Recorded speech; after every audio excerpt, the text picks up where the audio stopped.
Hi, so this is going to be a fun video because this is my friend, I can now introduce you. This is my friend Adam. Hi, I'm Adam. This is my friend Chad.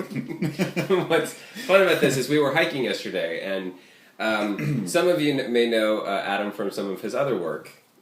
I'm wearing clothes today. We met almost 3 or 4 years ago. 3 years ago. It was about 3 years ago. A friend of ours, Marcellus Reynolds, introduced us.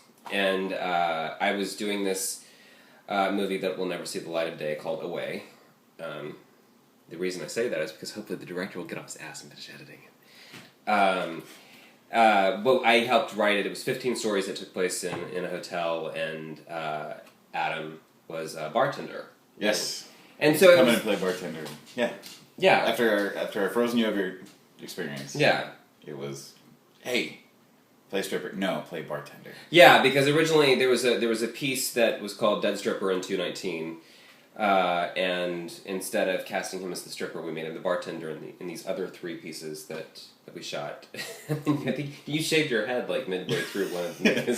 Well, we shot day 1, and I had just dropped a contract, and I was getting ready to leave town. I was going through a bunch of change. Oh, I got a new tattoo. I shaved my head. Granny, you want to see the tattoo? Yeah, and then we wrapped that day, I think, and then I left, and I left for Australia like that night. It was like, it's been fun. I'm out later.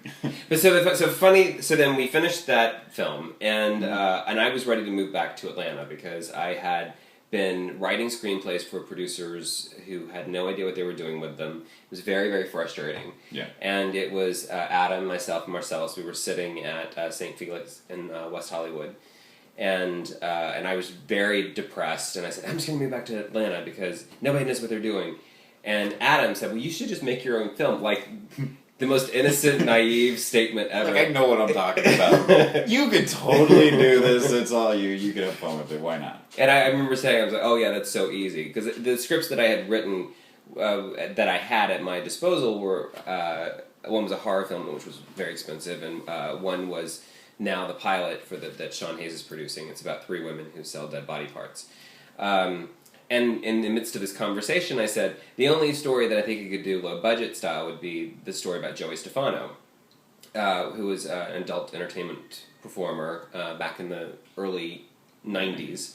And Shishi LaRue discovered Joey Stefano, and that's how Shishi's career took off. And I said, I've always wanted to tell that story. And Adam said, well, you should talk to Shishi. And I said, well, as a matter of fact, I did 8 years ago. And he said, I have zero interest in ever talking to you about that story.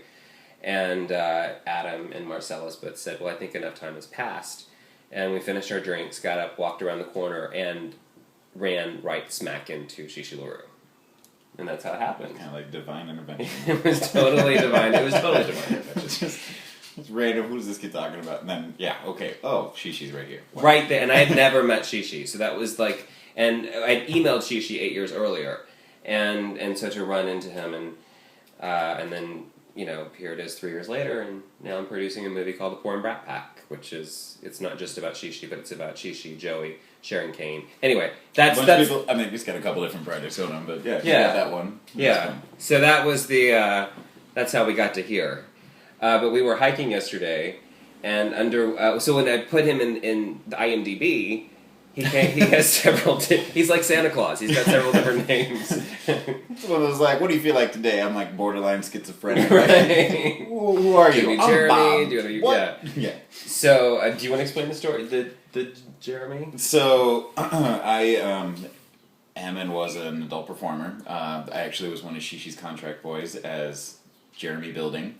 That was my first adult film name, if you will. And then after moving to LA, I created Ryan Driller.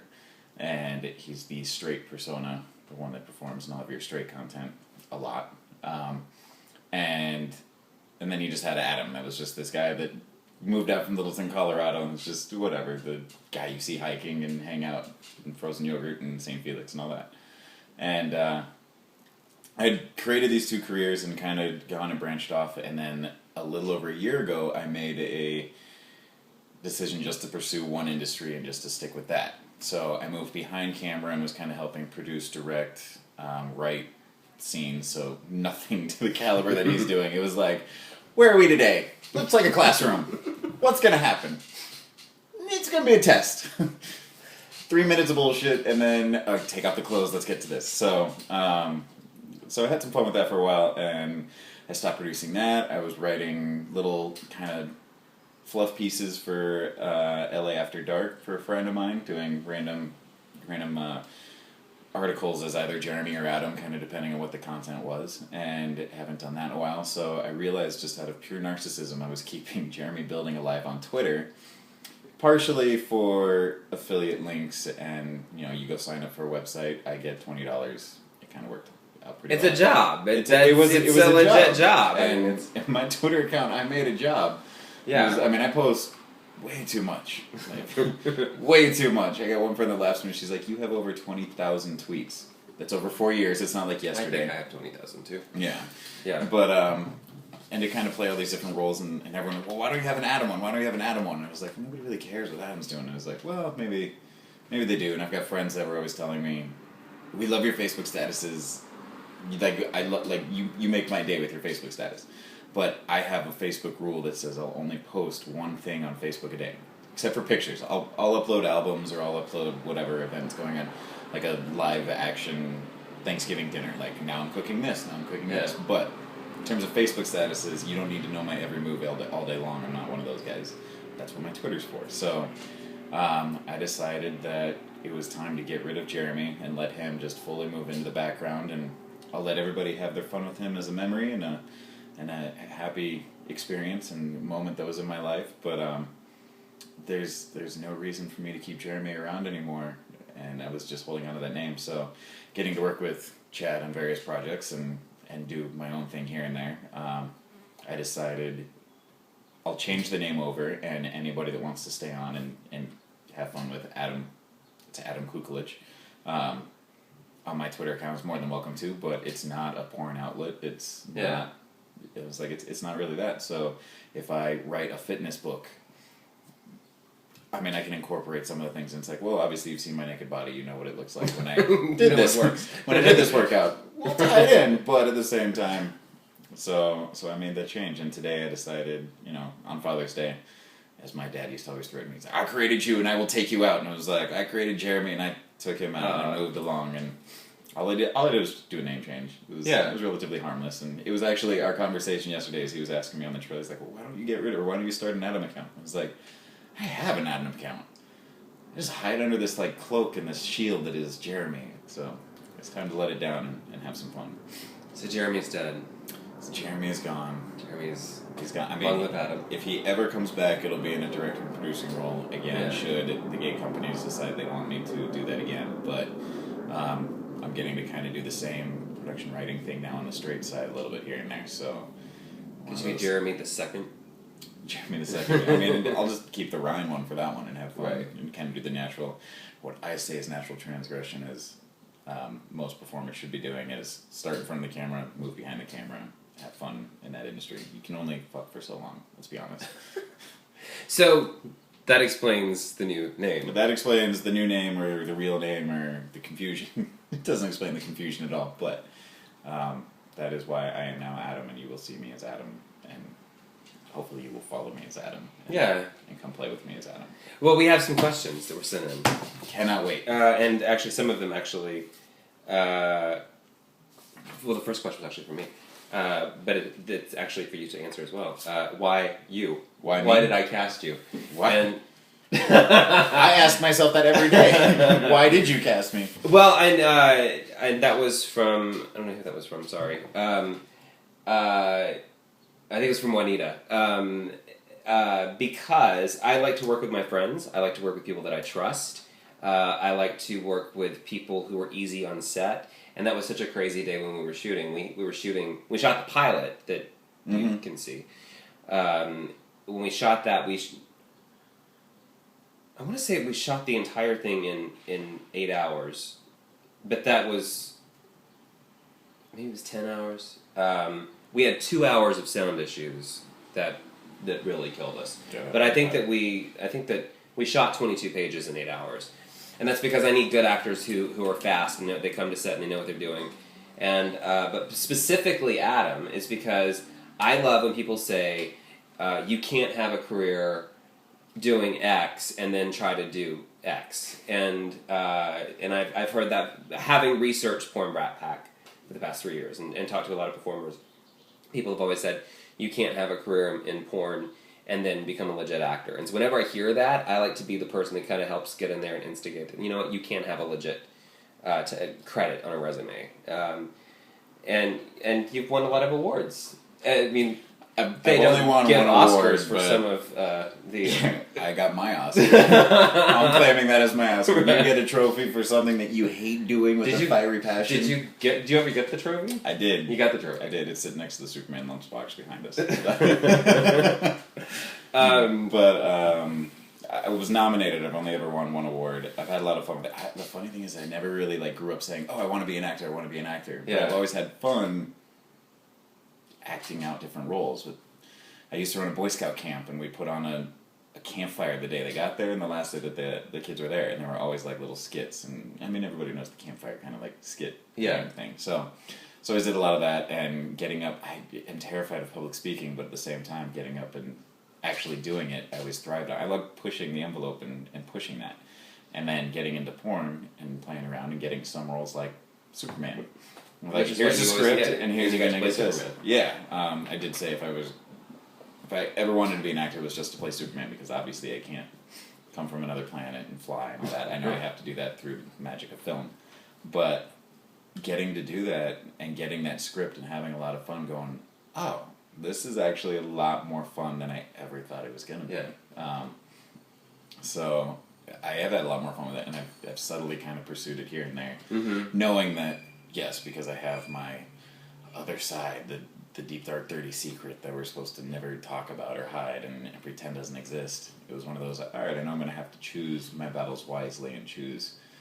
I don't want to say choose scripts because I want them to be good, but it's I want to choose something that I can definitely stand behind and fight for. Not oh, it's Scary Movie 18. Yeah. They just ran out of new people to put on camera, so it's my turn. No, but if it's something like Years Up has been awesome and fun, and I've always enjoyed standing behind and kind of watching your projects come to life, or right now I've even said the 50 Shades of Grey stuff. Yeah. And I could stand behind that, and I would fight tooth and nail. I'm I am Christian Grey. Let me give me a shot. We'll see what we're doing. But yeah, so it's a lot of fun. And I think also it's for the pilot, I wanted to have two characters that were introduced that you physically see in the pilot that you're going to see in the series, and the characters that actually the question I think it's from TJ. Yes. What was it like to work with Michael Dane? Michael Dane, who you might have seen on Teen Wolf last season. Adam plays Victor, and Michael Dane plays Payne. Yes. And they are two of Sherilyn Fenn's henchmen. And I wanted you to physically see them, and they are very ominous. And I needed someone who can do dark, sexy, scary, with nothing more than just a look in the pilot, and you're going to see them do very bad things. And it's we kind of came in and had a presence and came out of the shadows or hid in the shadows, and it was actually kind of creepy and awesome watching and seeing. Just oh, I mean, you can't really see my face, but there's kind of who's the dark figure standing over his shoulder? And he's going on? You're 6'3"? I'm 6'1". 6'1" and built like a brick shit house. So when Sherilyn Fenn Sherilyn Fenn is this big. When she comes walking in and you see these two gigantic guys behind her, it was an awesome. It was we kept reshooting just because it was fun to see. It was fun to do too. We're all standing behind the door, cracking jokes and laughing and doing our thing and playing around. Michael, it was so much fun to hang out and talk with, and so full of enthusiasm and energy. Yeah, and he was really good to have, and it kind of gained more experience on oh, this is what it's like on a real set. And Sharon was back there joking and loosening up and getting her thing going. So we're all just kind of laughing. And then it's all right, ready to go. It was a great energy. I'm so excited to. Yeah. I think there's one more question.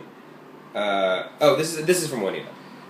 This is completely off topic. What is it about? And this is actually I saw the Heroes. I worked on Heroes. Really? And I cast the pilot. Loved Heroes. I cast the pilot and the extras, and I hated the pilot. It was hell. And then I was Alan Arkush's assistant for the first season, executive producer. What is it about sci-fi films, TV series, that tend to attract men per se, especially zombie films? What do you think it is that... I mean, when you say particularly zombie films, I think it's the hero complex in guys, the need to be the who's the guy, Survivor Man. It's one of those, like, I've had friends, probably the best compliment I ever got was, no, in the event of a zombie apocalypse, we will keep you alive because you'll keep us alive. Like, we need you on our team. Yeah. Like, we'll throw the other people out there. You know, you kind of have your list of friends, like, no, we wouldn't eat you first because I'm pretty sure you can forage and find us other food and keep us going and keep us safe. So I think that there's that element of kind of bringing it in, and the zombie isn't quite as fanciful as some of the, like, here, there's no flying, there's no lasers coming out of eyes or anything like that. It's like, oh, the undead, like, it's monsters that aren't so unbelievable, especially with this whole bath salt thing. Yeah. It's like, oh. And it was weird, like, seeing the bath salts and seeing, like, when that plane, and the Delta plane was grounded, and it's like, that's my pilot. Like, this is all getting real weird. Living out my movie. Yeah, no, it was, actually, I almost thought about making a joke when I was heading to Denver last week and getting on the plane. I was just like, about to fly on a plane.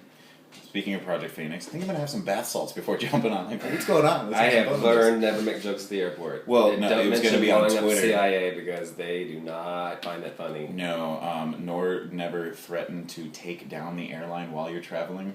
I did that on a mildly drunken phone call with U.S. Airways, who I will never fly again, and almost ended up in Phoenix. Oh my god. Prison system. Yeah. It was one of those, like, did you threaten to burn down the airplane? No. I threatened to bury the airline, like, make them go bankrupt. It's like, I'm not supposed to be talking with people right now. Right. This is not a good idea. Right. But well, that's it. This is like 16 minutes of fun. It's a lot of fun. It doesn't seem like it's been that much. I know. I was like, really? We did 16 minutes? Do you have anything else you want to say? I don't know. Hi. Hi. How you doing? So again, I'm going to have it on here so you can click the link. But please share this video with people and please donate because we've got about, well, depending on when you see this video, right now we have about 20 days left to raise money. And that's Indiegogo.com/Project Phoenix. Thank you.